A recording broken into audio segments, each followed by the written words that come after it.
Hello and welcome to Ryan's recap for the 3rd of December. I'm your host, Ryan NXZ Jones. And today we're going to be bringing you some quality ANZ Pro League recapping and previewing, general discussion, basically what you've been craving for the last 3 or 4 days since the match on Thursday night. Of course, as always, the production today is by Wolf, who you can follow on Twitter at OneOfProWolf. Follow me, of course, as well. Get your questions in there for the end of the show. Of course, we will also be taking the questions from the chat. But if you have any burning questions that you want to get in now, just tweet at me and we'll answer them at the end. So let's just jump straight in and talk about Legacy versus One of Pro from Thursday. First up, we had Mio versus Probe, which was on Neon Violet Square. Me and Micah, of course, from One of Pro, and Probe from Legacy. This match was one of the more interesting ones. Perhaps one of the players from One of Pro with the best chance against Probe. I personally thought Probe was the favorite going in, had a very strong record against Mio, having only dropped one game in their last 13 or so, I believe. Something like this.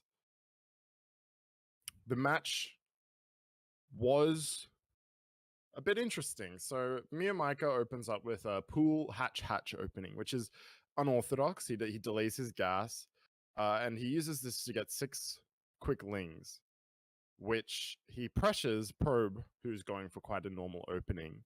And because on Neon Violet Square, the natural has 2 openings, Probe's wall doesn't fully block both openings. So Mio's able to sneak 3 lings in and do a little bit of harass and get some scouting.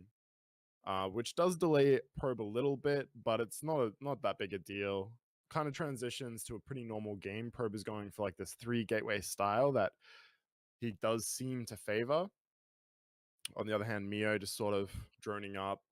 Not a lot of pressure that Protoss can really deliver to Zerg in the current meta with the setup Probe was going for. So Probe goes for an expansion. He's got delayed tech. And he's kind of looking for Blink and Sentry. And obviously a Robotics Bay for Immortals. With this, that allows him to kind of set up for a very Heart of the Storm-esque army, which perhaps is going to be more common with this new patch. Well, that's kind of yet to be seen, but it seems that's kind of what he's going for. Meanwhile, though, Mia Micah is getting a lair, and he's droned up, and he's going for roaches. So he's going roach speed, he goes for roach warrant, he stops at 60 drones, and he's just pumping out roaches, going for a big roach speed timing. Roach speed timing comes forward, Neon Violet Square. Probe doesn't really see it coming at all. He kind of only knows it's there once the units arrive at his base. He has some good force fields, and initially it doesn't look so bad for him. But when the force fields go down and the roaches get onto the army and into the Probe line, it looks really bad for Probe. Mia Micah kills the 3rd base. He kills a lot of Probes, wipes out most of the army.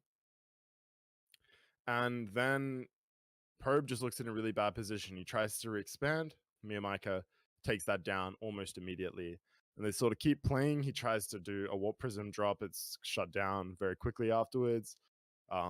He tries to, he re-expands and tries to push out. Mia Micah catches him, forces him to recall, and then kills the 3rd again behind that.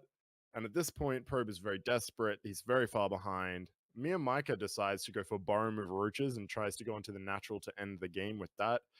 Doesn't seem to work out that well. Kind of trades quite poorly. A bit unnecessary from Mia Micah, but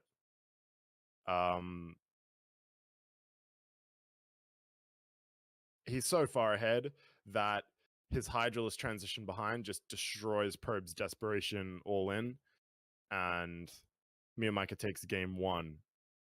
So what made this game most interesting, of course, is that it was pretty standard. Mia Micah, early on, it was pretty standard. Mia Micah was able to find a strong build for the map where he was able to kind of more greedily than perhaps usual, while by staying gasless longer, go into roaches, and then go for this very strong roach timing, which seemed well adapted for Probe's build on the map. So with the Stalker Sentry, there's no Immortals, there's no air.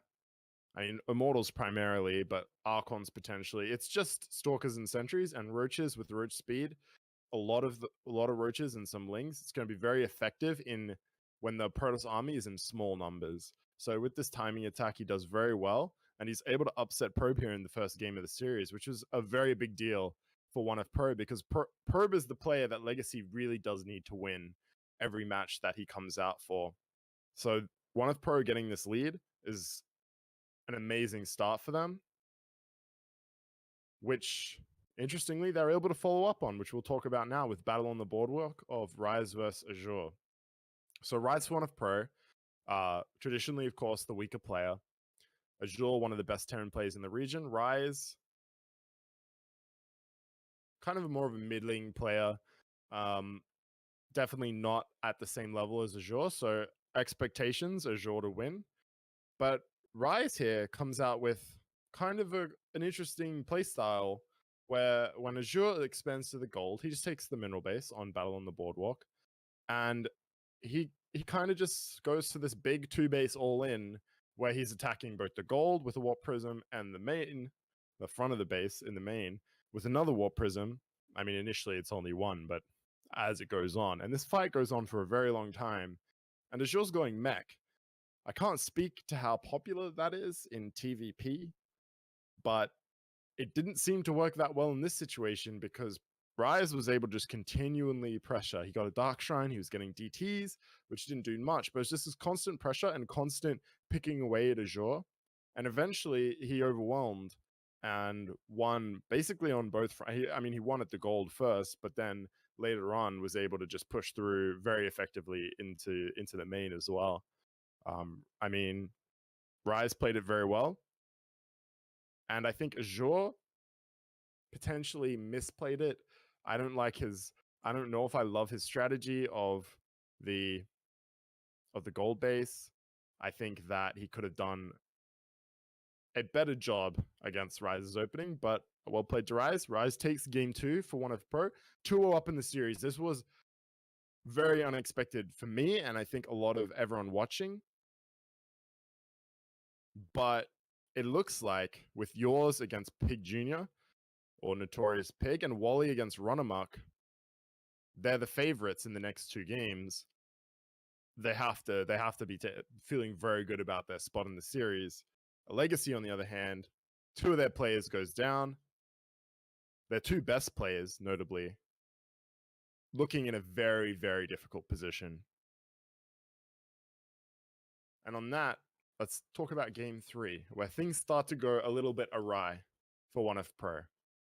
So yours is against Notorious Pig. We'll call him Pig Jr. Pig Jr.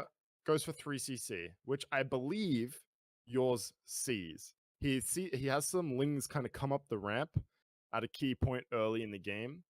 It is blocked by the wall, but the CC is in vision range, I think. And in reaction to this, yours goes for a big Ravager Ling attack. Pig Jr. playing quite normal, getting some upgrades, a lot of Marines. This Ravager attack gets in, kind of fights the SCVs and Marines, isn't that effective, kills some SCVs, but then he kind of gets out with all his Ravagers, and he just knocks down the engineering base in the wall, and he kills 1-1, which is what Pig Jr. is going for.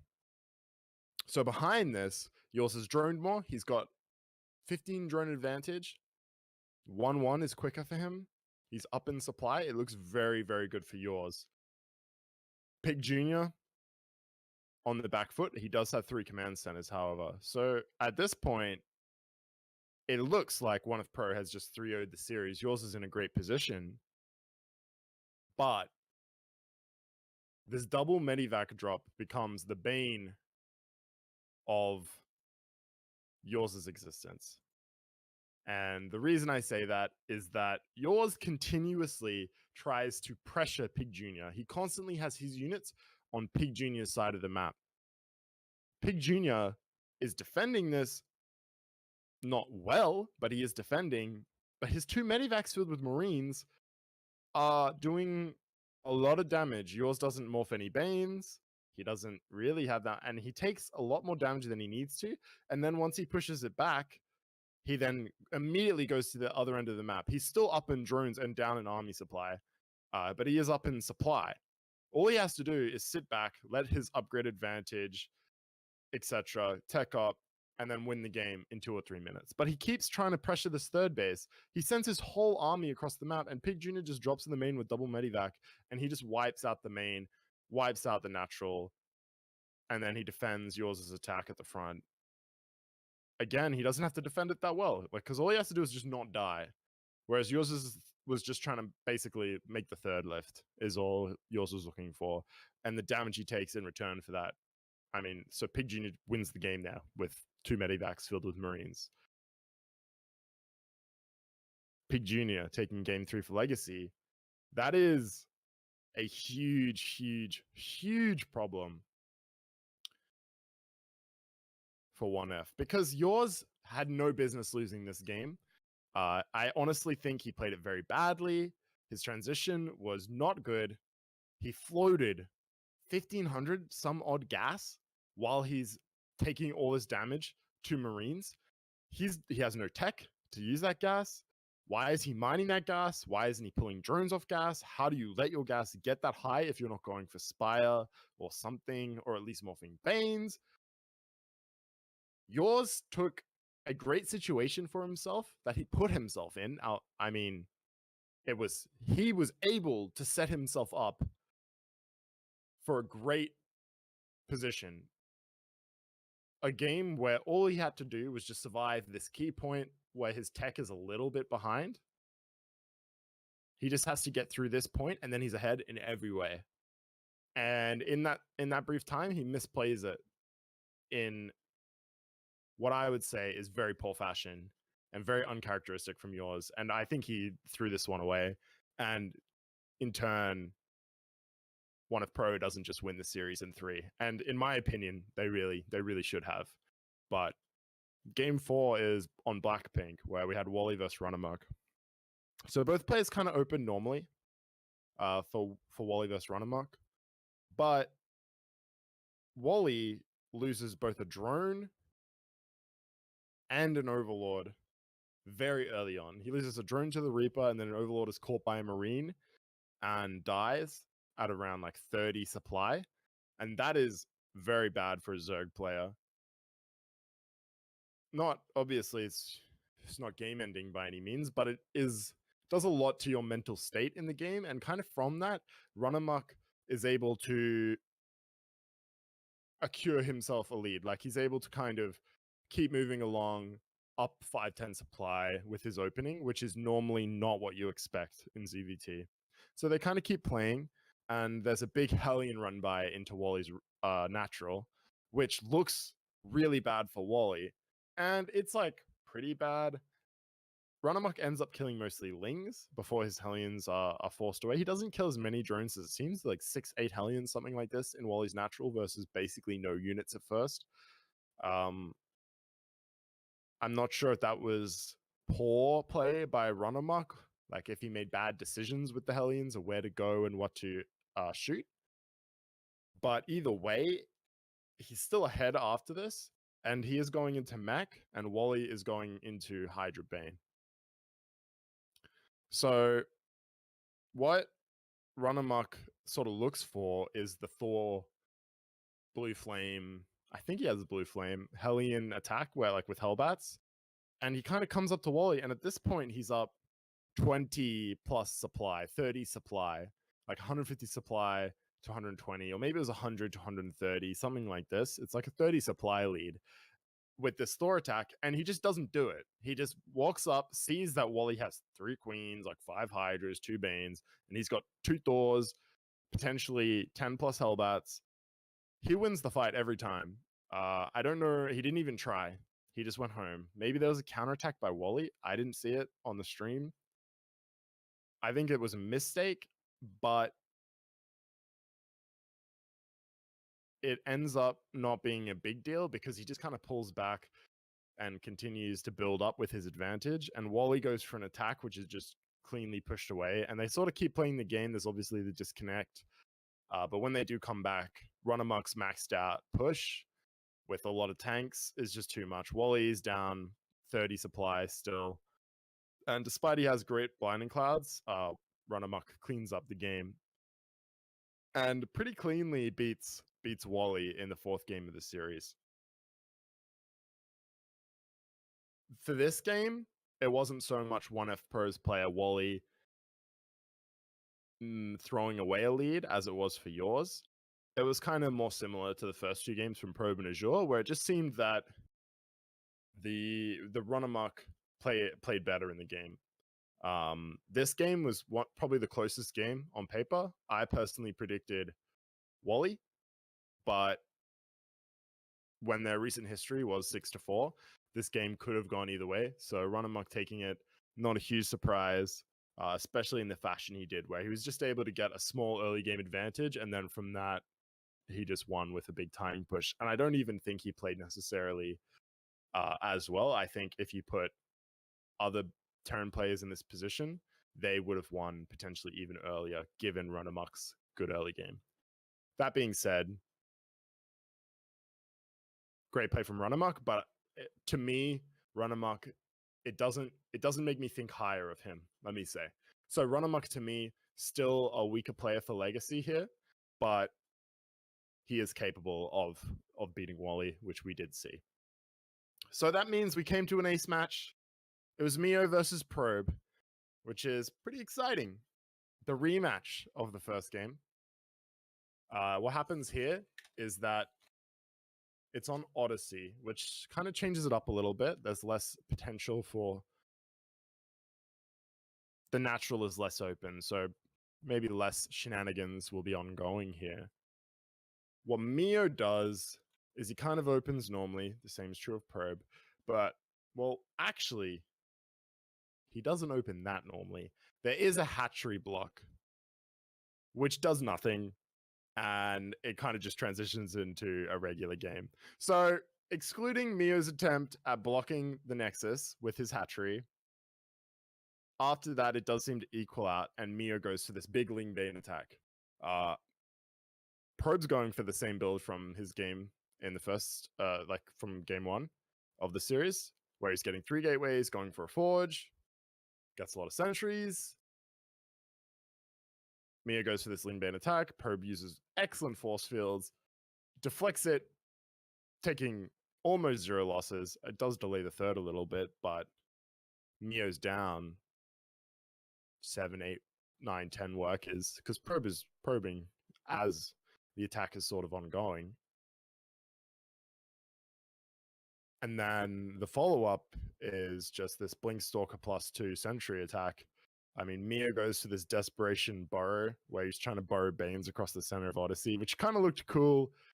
Probe just walked around it and then was able to kill all the Roach Ravager that Mio had. He was way down by this point. And Probe took the ace match and Legacy Esports ones with the reverse sweep 3-2. This game, the ace match, I actually think this was terrible from Mio. Probe had shown this build already. Mio Micah is a player who I think is good. I don't think mechanically he is as good as some of the other players in the region. And I think he is able to do very well thanks to having good builds that other players are not prepared for. However, there is a downside to having Mio Micah on your team for 1F Pro. And that is, it doesn't seem that there is logic behind what he does. He will do a build even if Probe has shown him that his build counters it. And in game 5 here, Mio comes out, does a Ling Bane all-in against a very safe Sentry Expand. You do the maths. I don't even think I can blame Mio Micah. I think, and I don't even blame him as the ace choice. I take that back. This is 100% on Mio Micah. I think the ace is correct. Obviously, Mio took game 1. Yours played very poorly against Pig Jr., Mia Micah, if he wants to improve, apart from his mechanical skill, which again, multitasking and such, he is a relatively newer player. He is still not quite up to the level in a long drawn out like macro game as some other players, but that's not his strength. His strength is of course like these early mid game unusual situations. You have to at least think about or have researched or know what Probe will do if you're going for an all-in. I think if you're going to go for an all-in in the ace match, it better be well thought out. It can't just be, well, I'll block his natural with a hatchery and then I'll Ling Bane all in him. That being said, for 1F Pro, Mia Micah, I think is the correct ace. You could say yours, who maybe has a, I think either way, Probe is favored in the ace match, but Mia Micah, I mean, it's just dumb. Like, it's not a good choice. But that being said, Probe does even that up 1-1. And to me, again, Probe upset in the first game of the series, but still, clearly, I think the best player. Let's say he's the MVP of the series, if not Pig Jr.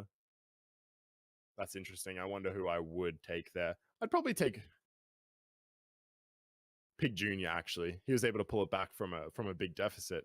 But I think this was honestly a mess of a series. All the games went the opposite of what you predicted, except the ace match. Aside from Runamuk versus Wally, I think Mia Micah versus Probe the first time. Probe clearly hasn't adapted to the patch yet versus this roach timing. I'm sure as time goes on, he'll get better against that. Azure just looked lost versus Rise on this map. It seemed like his build was just like I don't know why he didn't at least try, but I mean, he's clearly, at least on paper, going to be a favored player. So he loses there. Pig Jr. had no business. I mean, yours played the early game great. Pig Jr. should have been dead to rights, but instead, yours finds a way to throw the game by mining 1,500 odd extra gas and trying to overwin. He was trying to extend his advantage when he was already so far ahead. Then you have Wally versus Runamuk, which to me was the only good game of the series, which was the closest in terms of on paper. So to me, I mean, this series was just a mess. I guess we have a problem with the overlay right now, which hopefully we can have fixed up. So now we've got that fixed up. Apologies for that. We'll, of course, continue to improve and show better games for the fans in the future. And the fifth game, to kind of go back to my point, what was Mio thinking? This series was very entertaining, very exciting, lots of upsets, but the level of play from a lot of the players was not high. And with the Team League atmosphere, this is sort of what you can expect. Players don't play to their expectations, to their levels, and there will be upsets almost always. And I think, I mean, this is a game where that's sort of showcased. And Legacy goes up to 2-1, I believe, in the standings, or potentially 1-1. I'm not sure. I think 2-1. And 1F Pro, I think, goes down to 0-2, which I think it just rules them out of placing in the top 2 almost entirely, or at least barring some very insane tiebreak situations. I think that this means I think 1F Pro had the opportunity to bounce back into the league and show that they're a very strong team and potentially win this. And then I think they could have taken that and run through with that and potentially appeared in the finals. Following this game, I don't think it's possible. This series, I don't think it's possible for them anymore. Legacy, on the other hand, again, I'm disappointed, but they were able to barely pull it back. So this match was very close. And I think on paper it was very close. But the way it played out, very unexpected. Just a absolute mess of a series. So I kind of, on that note, what does this sort of mean for the teams? 1F, again, looks very bad for them. And Legacy, that win that they put on the board is very nice. So let's move on. Let's talk about Tuesday's match coming up, which I believe is Legacy against OSC Elite. So this is going to be a fun one. T-Gun makes his first appearance for Legacy in week 3. T-Gun, where could we start with T-Gun? T-Gun, of course, a legend of the Australian StarCraft scene, turned League of Legends betrayer, but up into 2013, known for being in StarCraft, one of the best players in the scene, top 3, top 4 at points, notably almost qualified for BlizzCon back in 2012, one game away. Very emotional, very passionate player, and of course, very skilled. But it has been 4 or 5 years since we've seen him. And in that time, a new Zerg player has risen up, Demi, who I believe recently beat a lot of good players on the way to a PSL win. And despite looking a little bit sloppy in recent weeks, is still one of the top players in the region. And when you're coming up against Demi, probably one of the most hardworking players we have in StarCraft here in the ANZ region, with T-Gun, who's only recently come back. I'm very excited to see T-Gun play, but Demi's gonna slap his ass down.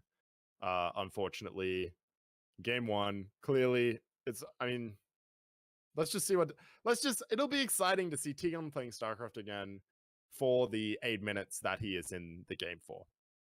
On Catalyst, we have Pig Jr. going up against Vivid.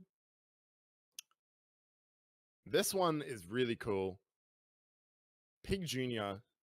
kind of showcasing his ability to win these games here for Legacy.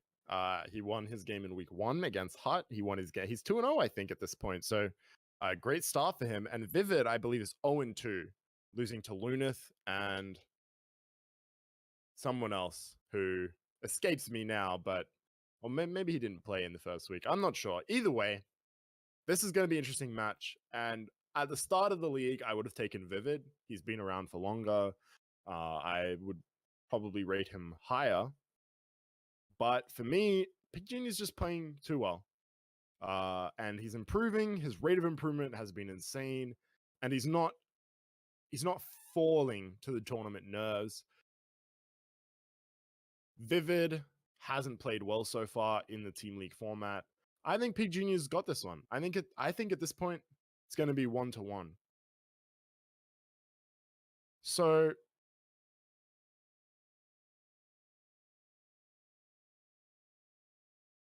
on that sort of point,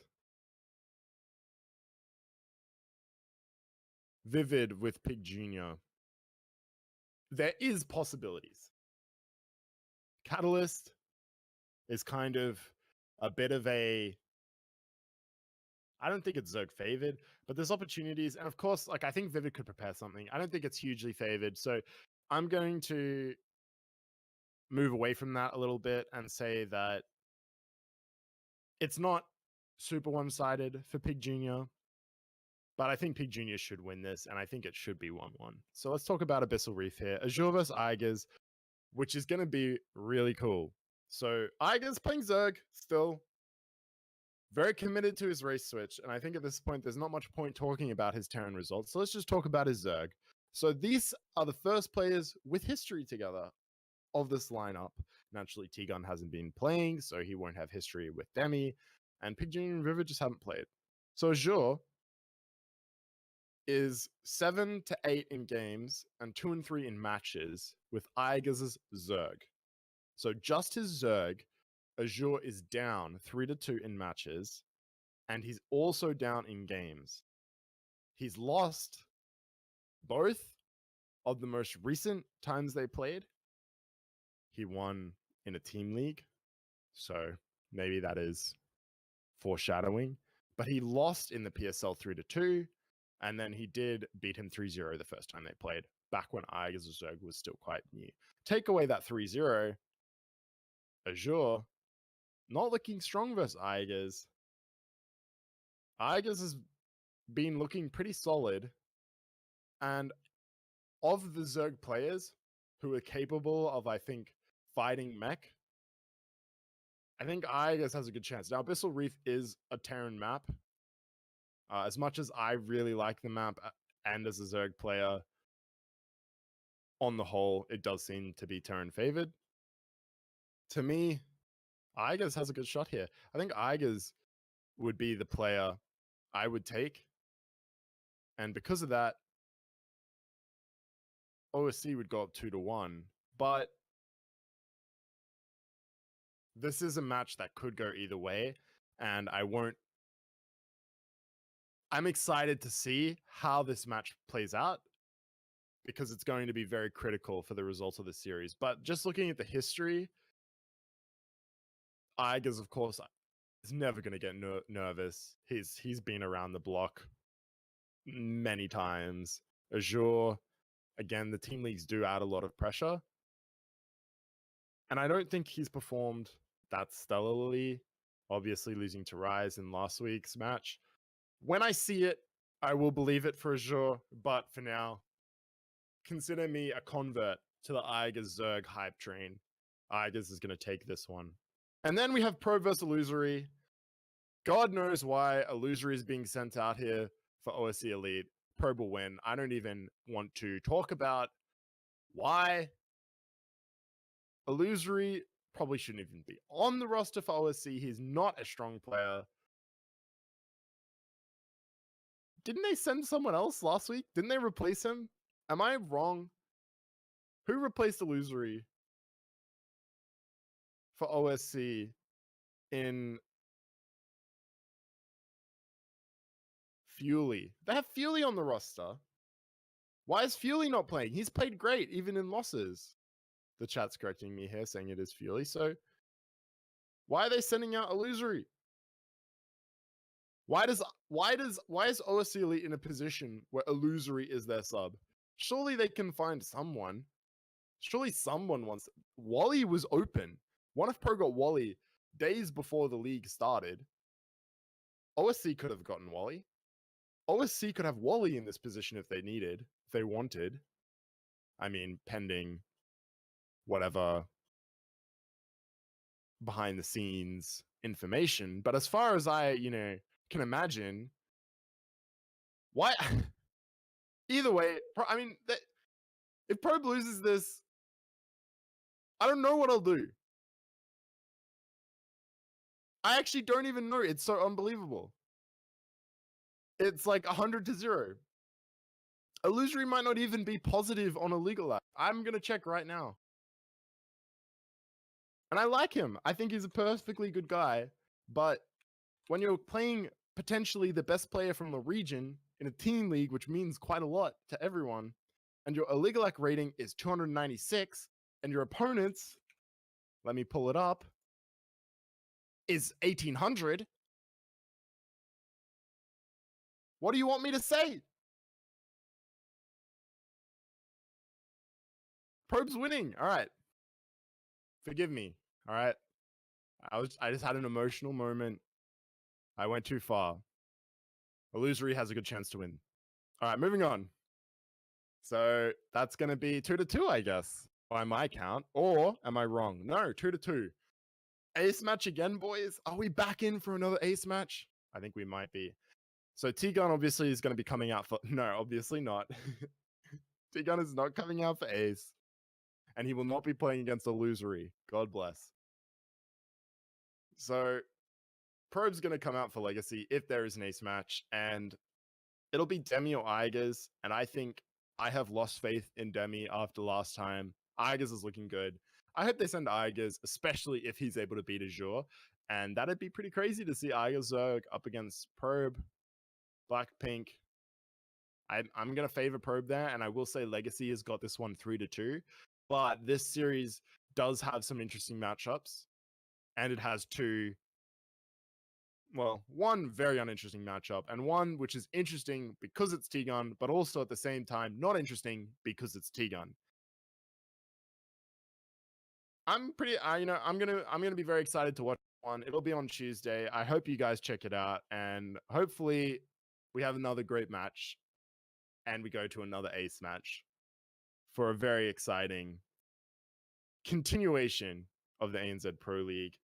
Azure is, in fact, a member of Legacy. We do have a question in the chat there. So with that note, let's kind of move on. Let's go to Q&A, and let's talk about any questions you guys have coming in, or, you know, any miscellaneous things we want to sort of cover. So first things first, let's talk about production of the stream as we let the questions come in. The stream looked good, has improved. However, I believe they made a rookie mistake on the broadcast on Thursday, and that is, as all of us who watched the series knows, Runamuk and Wally had some sort of internet problems. I believe it was Runamuk, and there was a 10-minute period, I believe, where we were just sort of looking at the pause screen. Go back to the casters. Show me the moment they pause the game, go back to your screen with Zeph and Death and have them fill for however long it takes for the players to get everything back together. I shouldn't see a victory screen on the screen for Wally or whoever it was, because the production can't change the screen while they're remaking the game. Very disappointing. I mean, obviously this probably won't come up that often again, but in the future, if GameStar is watching this, don't let it happen, okay? So, Q&A. So I got some questions in the chat. Ice says, if T-Gun played Illusory in the Ace, who wins? I mean, probably T-Gun. I mean, T-Gun hasn't played in so long, but he was good enough, I think, and he's been playing for long enough now that I think he will be better than Illusory. Because it's easier to get back to a level that you were once than to improve like your current level. So T-Gun's old level is still higher than Illusory's current level, I think. But it's impossible to say given T-Gun's form. But I mean, obviously it's an impossible question because they're not going to play in the Ace match. Ice also says, Thursday night, top of the table clash. Who do you see coming out on the maps? And do you think Downfall can upset SYF? Well, we'll obviously cover this on the next show, but just to whet the appetite, let me pull out who we have here. So it's Downfall versus SYF. So what players do we have here? Downfall, Blisk, Ice, Lunith, Pezvoj, and Crimson, Chase, Hut, Mighty Kiwi Seether for SYF. SYF will win. SYF is just too good. Downfall has had some upsets, but I don't see it this time. Do I think DF can upset SYF? No. On the maps, who do I see coming out? What are the maps for this week? On Ascension to Aya, I would expect to see a Zerg player, just generally a good Zerg map. On Catalyst, you might, I mean, obviously Downfall, not exactly rolling in Zerg players. Catalyst, Abyssal Reef, Neon Violet Square. I guess Voj is probably going to come out on Neon Violet Square again. Who do we get there? Maybe it's, I'm not sure. I mean, Seether played there 1 week. It's hard to say. We're going to have, I guess, Crimson, Hot, Mighty Kiwi, and Seether in some combination. I don't think, I mean, we'll probably have a Terran on Abyssal, Hut, or Seether. And then the Zergs will probably play on Ascension and Catalyst for SIF.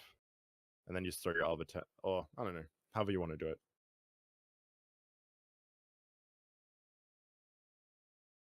Feels like there's a lack of info about the team's players being told during and on the stream.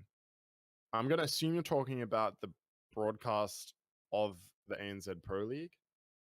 And I can't really speak to that. I haven't paid too much attention to the information regarding that. But yeah, their in-game screens is very, like, it's just a very basic, like, WCS or, like, Game Heart or whatever overlay. And there's no, like, you know what team they're on. You don't know the scores of the teams. I think they should make some sort of thing that comes, like, kind of in at the top of the screen where it's, like, Downfall versus OSC, and it's 1-0 or whatever it, you know. Yeah, I feel there's a lot of a history in the scene that could be shown. Yeah, I agree. I hope they continue to improve the production, just like Ryan's recap has, and will continue to do so. God bless. All right. Do you think the casters should talk more about specific players and their styles? If the casters have the knowledge, they should talk about it. If the casters don't have the knowledge, then they should work harder. I mean, yes. Yes. They should talk about those things if they're not already. And if they're not already, maybe they need to be more prepared. But perhaps it is just a preparation issue.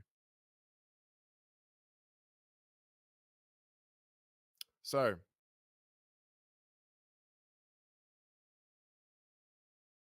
are there any more questions coming in? I'm going to take it to Twitter here. The only question I do have is from Law. It says, why are your predictions so bad? And I think we sort of covered it. Yours played, like, pretty bad.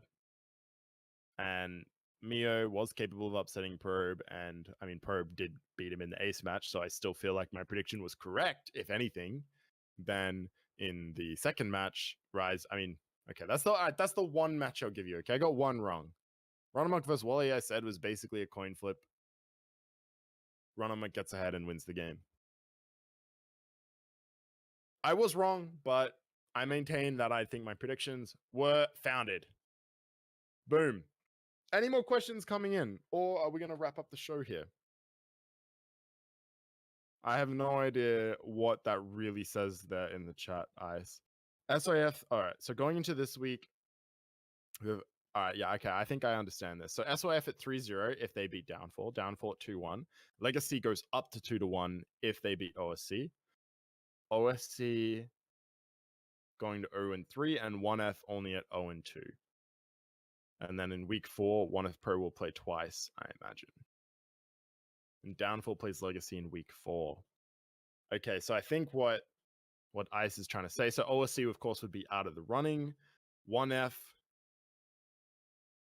out of the running because one of Downfall or Legacy would have to go up to 3-1 because they're playing each other. But yeah, no, it's simple because neither. So it's just a 3-way race then with SYF, Downfall, and Legacy, and with them playing, that's pretty exciting. That is actually very interesting. So a little bit of a preview there of what we might talk about on later shows, where there's potential here for some exciting playoff intrigue in seeing who makes the grand finals of the tournament. Pretty cool. I'm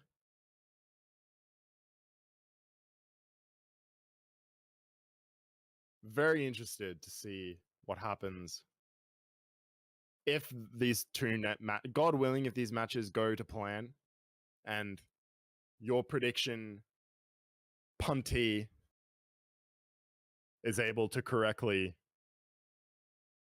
unlike last week, predict the fates of these games. I would say that's all we're going to be covering today on the show. Please continue to watch and share and check out Ryan's recap. We'll be back again on Wednesday night, I believe.